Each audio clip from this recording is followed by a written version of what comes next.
Welcome back, baseball fans. Four Friends 1679 here. We haven't done one of these in a hot minute, so today we'll be exploring an all-time team that I've been looking forward to for a while now, the all-time Negro League All-Stars. If you aren't familiar with my series of videos on all-time teams, go check them out on the homepage of Cigarettes and Bubblegum. That's at Four Friends 1679. If you find this kind of content interesting, please be sure to like and subscribe, comment, share, help me get it on the map because there is still more to come.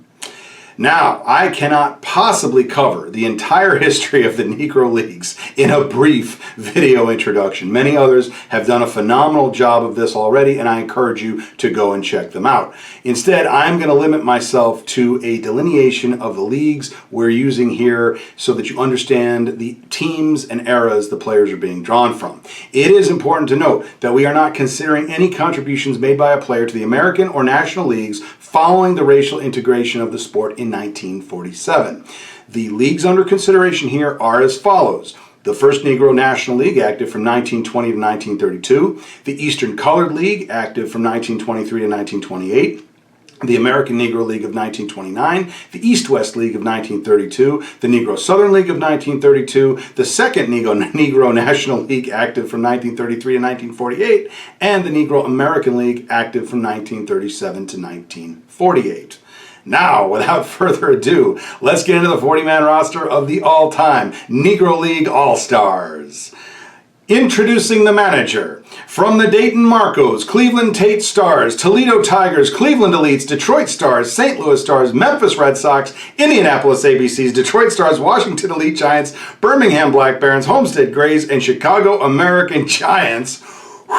It's Candy Jim Taylor.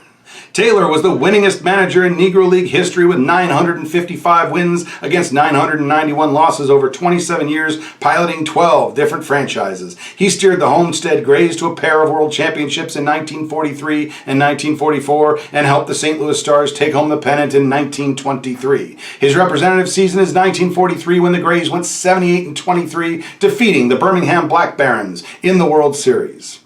Up first at catcher, kicking it off on the highest note from the Memphis Red Sox, Pittsburgh Crawfords, and Homestead Grays, broadly considered the greatest Negro League player of all time, Josh Gibson.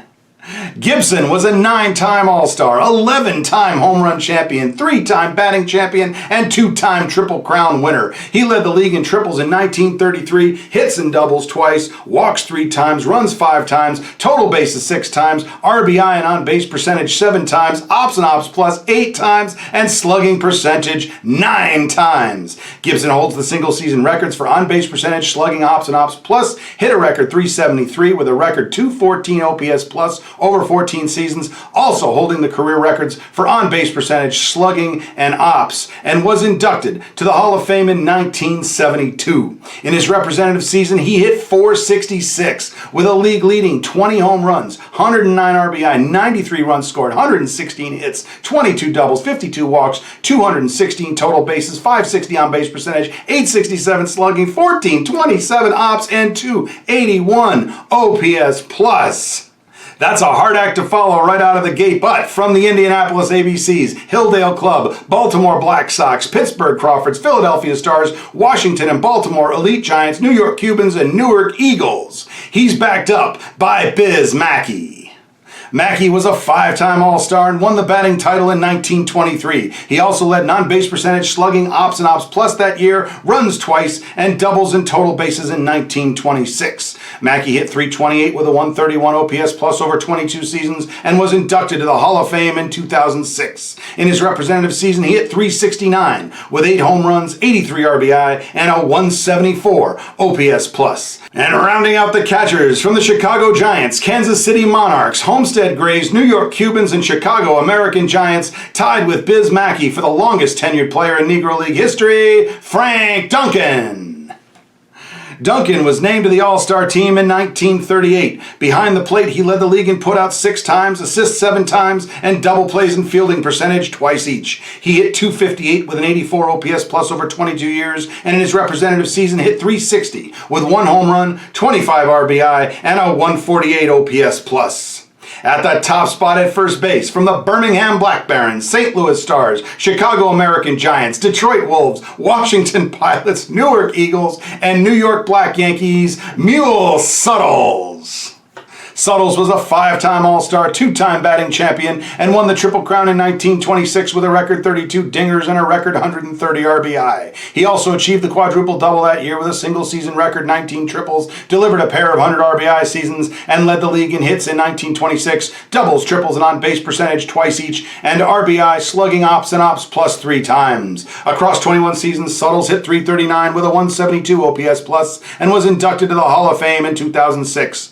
In his representative season, he won the Triple Crown, hitting .425 with the aforementioned record 32 home runs, 130 RBI, 19 triples, a record 314 total bases, and a league-leading 152 hits, 472 on base percentage, 877 slugging, 1349 ops, and 241 OPS plus. From the Homestead Grays, he's backed up by Buck Leonard. Leonard was an 11-time All-Star, 2-time batting champion, and 3-time home run champion. He led the league in RBI in 1939, runs and doubles twice each, triples and walks 3 times, ops and ops plus 4 times, and on base percentage 5 times. Over 14 seasons, Leonard hit .346 with a 180 OPS plus, and was inducted to the Hall of Fame in 1972. In his representative season, he hit .348 with 13 home runs to win the crown, 47 RBI, and a league-leading 59 runs, 7 triples, 39 walks, 129 total bases, 467 on base percentage, 701 slugging, 1168 ops, and 226 OPS plus. And finishing up at first, from the Detroit Stars, Harrisburg Giants, and Cleveland Hornets, it's Edgar Wesley. Wesley won the home run championship in 1920 and the batting championship in 1925, also leading in on-base percentage, slugging, ops, and ops plus that same year. In the field, the sure-handed Wesley led the league in putouts 4 times, assists 3 times, double plays 4 times, and fielding percentage 6 times. He hit .324 with a 150 OPS plus over 8 years, and in his representative season won the batting title, hitting .404 with 17 homers, 73 RBI, and a league-leading 469 on-base percentage, 715 slugging, 1184 ops, and 213 OPS plus. In the starting spot at second base, from the St. Louis Giants, New York Lincoln Giants, Newark Stars, Homestead Grays, New York Black Yankees, and Baltimore Elite Giants, it's the versatile infielder George Scales. Scales was an All-Star in 1943 and led the league in doubles in 1940. He hit .320 with a 147 OPS plus across his 2-decade career, and in his representative season hit .380 with 8 home runs, 73 RBI, and a 165 OPS plus. From the Kansas City Monarchs, St. Louis Stars, Homestead Grays, Chicago American Giants, and Cincinnati Indianapolis Clowns, he's backed up by Newt Allen. Allen was a 3-time All-Star who reached double figures in triples in 1925. In the field across 4 different positions, he led the league in putouts and assists 3 times, double plays 5 times, and fielding percentage 3 times. Over 19 years, he hit .288 with a 99 OPS plus, and in his representative season hit .332 with 2 home runs, 50 RBI, and a 129 OPS plus. And rounding out second base, from the Columbus Buckeyes, Hilldale Club, Atlantic City Bacharach Giants, and New York Lincoln Giants, it's Pop Lloyd. On defense, he led the league in putouts, assists, double plays, and fielding percentage, twice each at shortstop and once each at first base. Lloyd hit .349 with a 131 OPS plus across 8 seasons and was inducted to the Hall of Fame in 1977. In his representative season at second base, he hit .366 with 1 home run, 47 RBI, and a 148 OPS plus.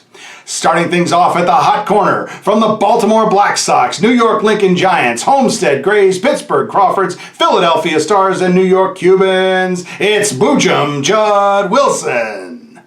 Wilson was a 3-time All-Star and 2-time batting champion. He led the league in doubles, total bases, and on-base percentage twice each, stolen bases in 1926, slugging in 1927, and walks in 1939. Wilson hit .350 with a 154 OPS plus over 21 seasons and was inducted to the Hall of Fame in 2006. In his representative season, he won his first batting title, hitting .422 with 9 home runs, 65 RBI, a league-leading 30 doubles, 174 total bases, and 699 slugging, and 209 OPS plus.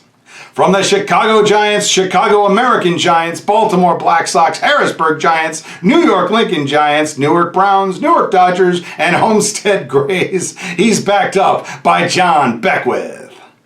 Beckwith hit .349 with a 161 OPS plus over 12 years, and in his representative season hit .353 with 9 home runs, 61 RBI, and a 147 OPS plus. And finishing up at third, from the St. Louis Stars, Detroit Wolves, Washington Pilots, Columbus Bluebirds, Cleveland Giants, and Philadelphia Stars, it's Dewey Creasy. Creasy delivered a 100 RBI season in 1926, reached double figures in triples, leading the league in 1927, and led the league in walks in 1932. In the field, he led the league in putouts 5 times, assists 3 times, double plays 3 times, and fielding percentage 4 times. Creasy hit .291 with a 112 OPS plus over 15 years, and in his representative season hit .323 with 14 homers, 72 RBI, and a 146 OPS plus. Giving him hell at short, from the St. Louis Stars, Chicago American Giants, Detroit Wolves, Homestead Grays, Newark Eagles, New York Black Yankees, Baltimore Elite Giants, Cincinnati, Indianapolis Clowns, and Memphis Red Sox is the Devil, Willie Wells. Wells was an 8-time All-Star, 3-time home run champion, and took home the batting title, winning the Triple Crown in 1930. He was one of only 2 players to deliver a trio of 100 RBI seasons, twice leading the league, and one of only 2 players to score over 100 runs twice, including a single-season record 112 in 1930, leading the league 5 times. He led the league in total bases 4 times, hits and doubles 3 times, including a single-season record 34 in 1930, walks and stolen bases twice each, and slugging ops and ops plus in 1927.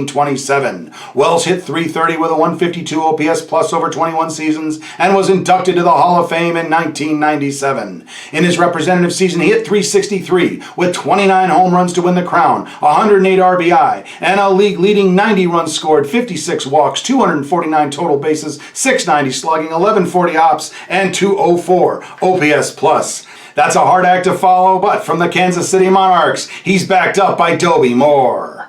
Moore reached double figures in triples twice and led the league in hits and total bases in 1924. On defense, he led the league in putouts, assists, and double plays 3 times each, and fielding percentage in 1923. Moore hit .350 with a 148 OPS plus over 7 years, and in his representative season hit .365 with 8 home runs, 79 RBI, and a 144 OPS plus. And finishing up the infield, from the Atlantic City Bacharach Giants, Baltimore Black Sox, Pittsburgh Crawfords, Newark Dodgers, New York Cubans, and Newark Eagles, it's Dick Lundy.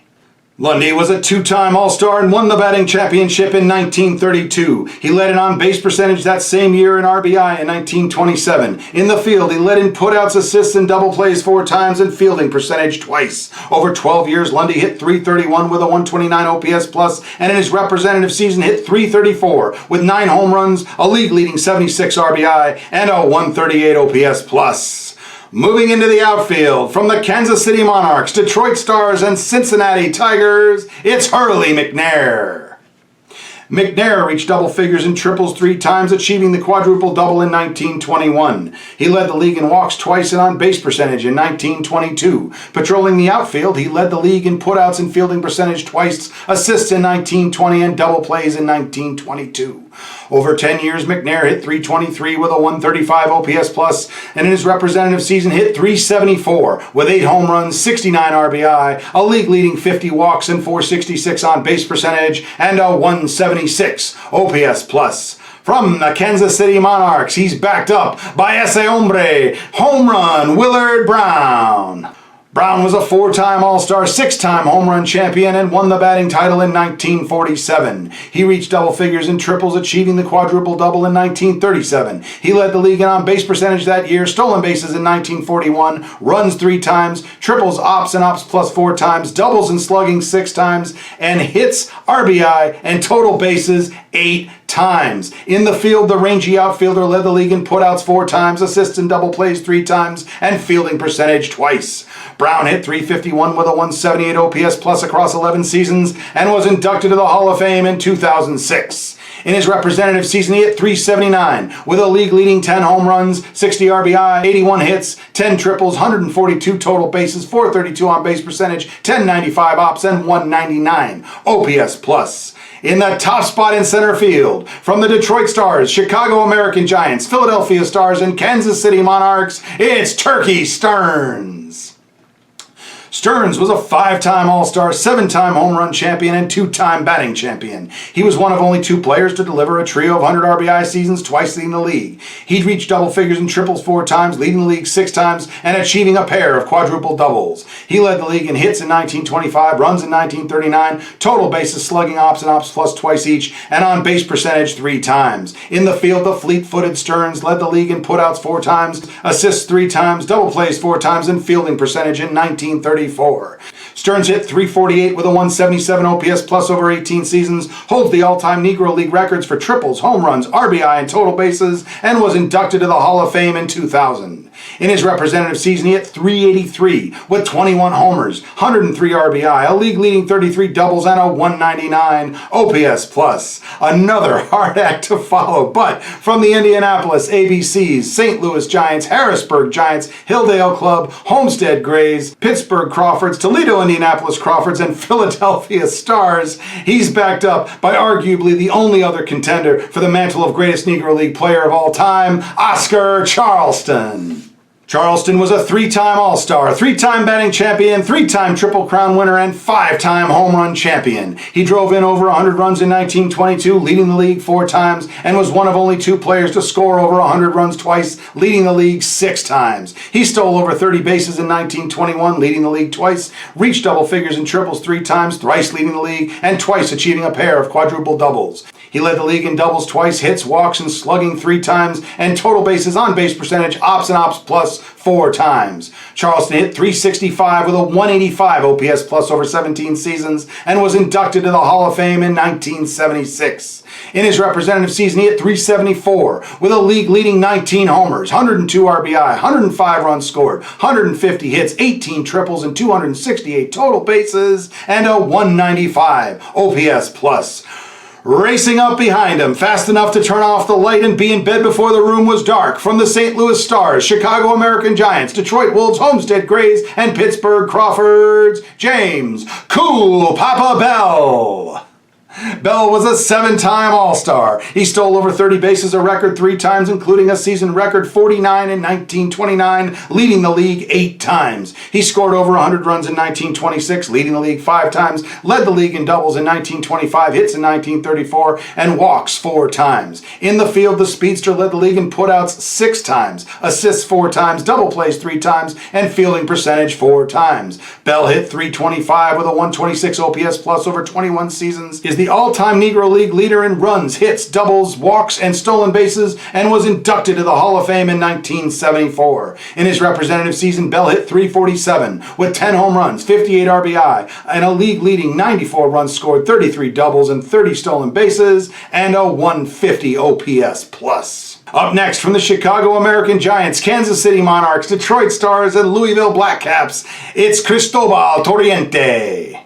Torriente won the batting championship in 1920, reached double figures in triples, achieving the quadruple double in 1921, led the league in RBI in 1924, walks in 1925, doubles, slugging, ops, and ops plus twice each, and on base percentage 3 times. He hit .340 with a 158 OPS plus over 10 seasons, and was inducted to the Hall of Fame in 2006. In his representative season, Torriente won the batting title, hitting .411 with 2 home runs, 60 RBI, and a league-leading 21 doubles, 479 on-base percentage, 606 slugging, 1085 ops, and 223 OPS plus. And finishing up in center field, from the Washington and Baltimore Elite Giants and New York Black Yankees, it's Henry Kimbrough.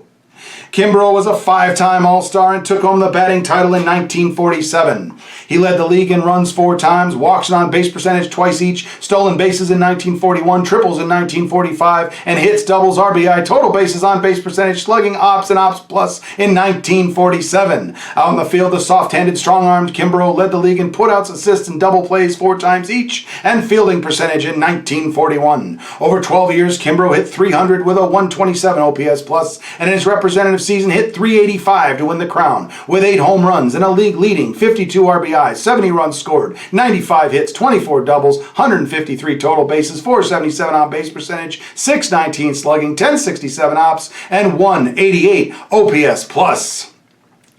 Moving into right from the Kansas City Monarchs, St. Louis Stars, and Cleveland Stars, it's Branch Russell.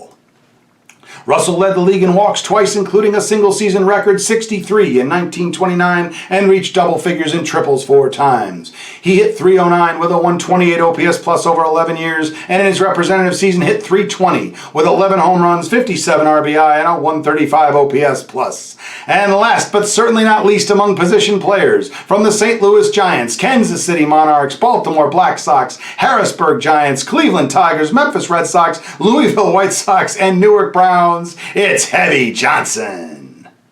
Johnson was a 2-time batting champion and won the home run championship and the Triple Crown in 1923. He drove in over 100 runs and also led the league in runs, hits, doubles, and total bases that year, and slugging, ops, and ops plus twice. Over 11 years, Johnson hit .370 with a 170 OPS plus, and in his representative season won the Triple Crown, hitting .406 with 20 home runs, 120 RBI, and a league-leading 91 runs scored, 152 hits, 32 doubles, 270 total bases, 722 slugging, 1193 ops, and 207 OPS plus. Now, before moving on to the pitchers, while this next man does easily make the pitching staff, he also ranked as a position player and saw action at every position in the field except shortstop. So, from the Kansas City Monarchs, the versatile Bullet Joe Rogan. Rogan hit .338 with a 152 OPS plus over 13 years. In his representative season as a pitcher, he also saw action in all 3 outfield positions and first base and hit .360 with 2 home runs, 40 RBI, and a 170 OPS plus. Moving on, at the top of the pitching staff, from the Chicago American Giants, Memphis Red Sox, Birmingham Black Barons, and Pittsburgh Crawfords, it's Bill Foster. Foster was a 2-time All-Star, 4-time ERA champion, and a 20-game winner in 1927. He led the league in wins with a single-season record 21 that year, strikeouts in 1930, saves in 1933, starts and strikeouts per 9 twice, complete games, whip, and shutouts 3 times, including a single-season record 6 shutouts in 1927, and ERA plus 4 times. Foster earned a 164 ERA plus over 14 seasons, holds the all-time Negro League record for shutouts, and was inducted to the Hall of Fame in 1996. In his representative season, he led the league with 21 wins against 5 losses, with 119 strikeouts and a league-leading 2.03 ERA, 25 starts, 21 complete games, 6 shutouts, and 184 ERA plus. We've already covered his bat, but in the number 2 spot, from the Kansas City Monarchs, is Bullet Joe Rogan. Rogan led the league in strikeouts per 9 in 1920, won the ERA title and led the league in ERA plus in 1921, led the league in saves in 1922, innings pitched and strikeouts in 1923, wins, starts, and shutouts twice each, and complete games 3 times. He blasted a 161 ERA plus across 12 seasons, is the Negro League's all-time wins leader, and was inducted to the Hall of Fame in 1998. In his representative season, Rogan went 15-2 with a 174 ERA and a league-leading 96 strikeouts, 15 complete games and 4 shutouts, and a 3.02 ERA plus. Rounding out the big 3 from the Birmingham Black Barons, Cleveland Cubs, Pittsburgh Crawfords, Kansas City Monarchs, New York Black Yankees, and Memphis Red Sox, throwing lamb chops past wolves is Leroy Satchel Paige. Paige was a 6-time All-Star and 2-time ERA champion. He led the league in wins in 1943, appearances, saves, innings pitched, and ERA plus twice, shutouts 3 times, starts 4 times, whip and strikeouts 6 times, including a single-season record 189 in 1929, and strikeouts per 9 8 times. Paige delivered a 163 ERA plus over 16 seasons, is the Negro League's all-time strikeouts leader, and was inducted to the Hall of Fame in 1971. In his representative season, he went 13-3 with 152 strikeouts, a 154 ERA, a league-leading 872 whip, 9.4 strikeouts per 9, and a 269 ERA plus. Up next, from the Kansas City Monarchs, Detroit Wolves, Homestead Grays, Pittsburgh Crawfords, Newark Dodgers, and Newark Eagles, it's William Bell. Bell led the league in complete games in 1926, shutouts in 1930, and saves in 1935. He rang up a 135 ERA plus over 14 years, and in his representative season went 13-4 with 52 strikeouts, a 2.17 ERA, and 1.73 ERA plus. From the Indianapolis ABCs, Detroit Wolves, and Homestead Grays, he's followed up by Ray Brown. Brown was a two-time All-Star and two-time ERA champion. He led the league in ERA plus twice, appearances, starts, shutouts, and strikeouts 3 times, saves and innings pitched 4 times, and complete games and wins 6 times. Brown dropped a 1.47 ERA plus over 14 seasons and was inducted to the Hall of Fame in 2006. In his representative season, he led the league with 17 wins against 2 losses, with 75 strikeouts, and a league-leading 2.07 ERA, 18 starts, 18 complete games, 4 shutouts, 165.1 innings pitched, 11.01 WHIP, and 2.51 ERA plus. Flying in behind him from the Columbus Bluebirds, Cleveland Red Sox, Columbus, Washington, and Baltimore Elite Giants, and Philadelphia Stars, it's Bill Bird. Bird was a 6-time All-Star and took home the ERA title in 1941. He led the league in wins and saves 3 times apiece, innings pitched and strikeouts twice, shutouts in 1936, ERA in 1941, strikeouts per 9 in 1944, appearances, starts, and complete games in 1945, and WHIP in 1948. Bird delivered a 1.28 ERA plus over 15 years, and his representative season went 10-5, with the league's best 94 strikeouts, a 2.93 ERA, and 1.66 ERA plus. Up next from the Detroit Stars, Kansas City Monarchs, and Chicago American Giants is lefty Andy Cooper. Cooper led the league in saves twice, starts and shutouts in 1922, WHIP in 1923, and appearances in 1924. He put up a 1.22 ERA plus over 14 seasons and was inducted to the Hall of Fame in 2006. In his representative season, he rang up a 12-2 record with 49 strikeouts, a 2.88 ERA, a league-leading 4 saves, and a 1.82 ERA plus. Raise the banners because winter is coming from the Hilldale Club, New York Lincoln Giants, Baltimore Black Sox, and Washington Pilots. It's Nip Winters. Winters was the ERA champion in 1923 and a 20-game winner in 1924. He led the league in wins 4 times overall, strikeouts per 9 and ERA plus in 1923, games, starts, complete games, shutouts, saves, and strikeouts in 1924, and winning percentage in 1926. Over 8 years, Winters nipped a 1.27 ERA plus, and in his representative season earned a league-leading 20 wins against 5 losses, with a 2.77 ERA and a league-leading 114 strikeouts, 29 games, 24 starts, 20 complete games, 2 shutouts, 2 saves, 208 innings pitched, with a 1.52 ERA plus. From the Kansas City Monarchs, Hilldale Club, Chicago American Giants, and Detroit Stars, he's followed up by Rube Curry.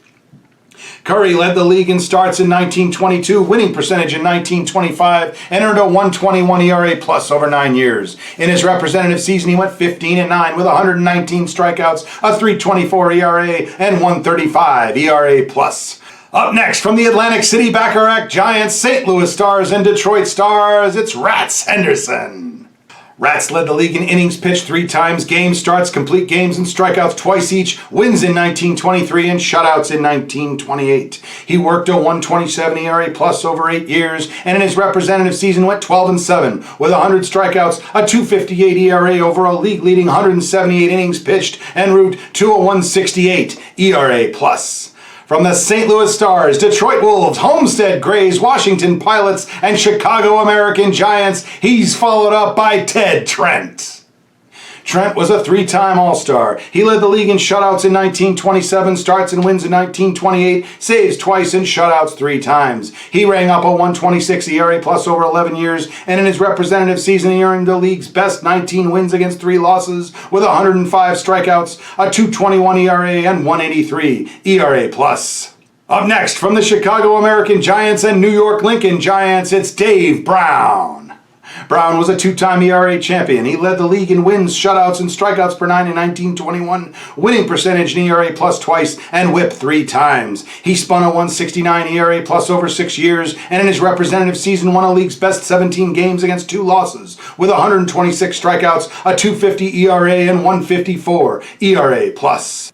From the Chicago American Giants, New York Lincoln Giants, Birmingham Black Barons, Homestead Grays, Cleveland Cubs, and Pittsburgh Crawfords, he's followed up by Sam Streeter. Streeter was named to the All-Star team in 1933. He led the league in starts and shutouts in 1924, innings twice, and complete games 3 times. Streeter worked a 1.19 ERA plus over 13 years, and in his representative season went 14-6 with a 3.05 ERA and a league-leading 128 strikeouts, 23 starts, 20 complete games, and 200.1 innings pitched on his way to a 1.41 ERA plus. Up next from the Washington Potomac, Chicago American Giants, Homestead Grays, Washington Pilots, and Philadelphia Stars, it's Webster McDonald.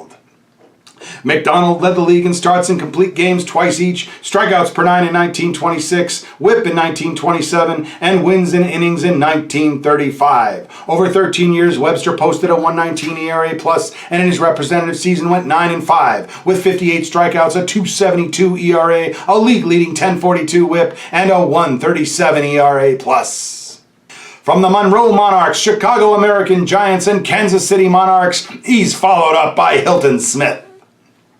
Smith was a 6-time All-Star and took home the ERA title in 1938. He led the league in ERA plus that same year, starts, complete games, and whip twice each, games, shutouts, and saves 3 times, and innings pitched and strikeouts 4 times. Smith turned in a 1.41 ERA plus across 13 seasons and was inducted to the Hall of Fame in 2001. In his representative season, he led the league with 11 wins against 4 losses, with a 1.66 ERA and a league-leading 99 strikeouts, 21 appearances, 16 starts, 3 shutouts, 130.1 innings pitched, and .859 whip with an astounding 2.71 ERA plus. And last but not least, from the Kansas City Monarchs, Washington Pilots, New York Cubans, Pittsburgh Crawfords, Philadelphia Stars, Chicago American Giants, and Cleveland Buckeyes, is Chet Brewer.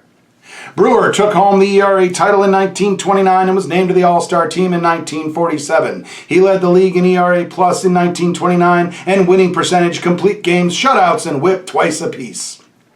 He delivered a 1.27 ERA plus over 13 years, and in his representative season went 15-2 with 64 strikeouts and a league-leading 1.93 ERA, 3 shutouts, 9.60 whip, and 2.22 ERA plus. And that's the roster. Before moving on, I want to point out a couple of things. First, most of the players listed here played multiple seasons at multiple positions, and there may have been a couple that the astute among you might have found placed at odd positions. Since almost every player might qualify at multiple positions, I leaned more heavily than usual on their representative seasons in determining where to place them. Also, the 5 relievers that have traditionally been required for the rest of my all-time All-Star teams were waived here. There were basically no dedicated relief pitchers in the Negro Leagues. Everybody filled in relief when needed, but nobody ever held that role full-time. So we just named 16 starters. Now, please let me know in the comments anyone you think got missed. For my part, honorable mentions would include Bill Riggins at shortstop and Hall of Famers Ben Taylor, Judy Johnson, Martin DeHigo, Ray Dandridge, Pete Hill, Leon Day, Louis Santop, Jose Mendez, and Joe Williams. Altogether, this all-time Negro League team garnered 99 All-Star selections, won 23 batting championships, 37 home run championships, and 15 ERA titles. So, please let me know what you think of the team that War selected. Do you think that War did a good job overall? Let me know in the comments. Be sure to like and subscribe. And until next time, I do hope to see you at the ballpark.